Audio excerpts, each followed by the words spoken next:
If your child holds a crayon or pencil like this, here's a few hacks you can do to help them develop a more functional pencil grasp. Hi, welcome back to my channel, and my name is Crista, the Bahama OT, and I share functional hacks for occupational therapy that you can do at home with your kids. Today, we are targeting grasp.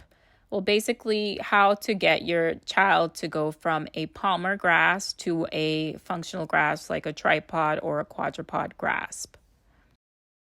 One thing I like to do is if they're having a hard time holding the crayon, I tend to break them in half to make it shorter, just so we can start to develop our fine motor strength and coordination to be able to assume a 3-finger tripod grasp.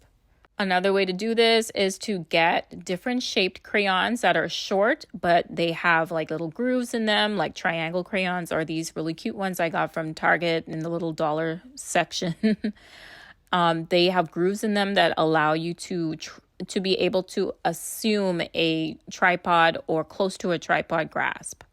Once you see them starting to develop that fine motor coordination and strength, you can move on to like short pencils, short markers. The thicker, the better, but try to keep them short because you want them to continue to work on that grasp pattern. Another thing that I do is working with chalk, and short pieces of chalk work as well, especially against a resistive surface like a sidewalk or a driveway. The goal really is to try to help facilitate a functional grasp so that your child is more prepared for, pre-writing skills such as creating shapes, lines, and eventually starting to write their name. I will link all of the products mentioned in this video, but feel free to comment below if you guys have any questions or email me at thebahamaot@gmail.com. Thank you for watching.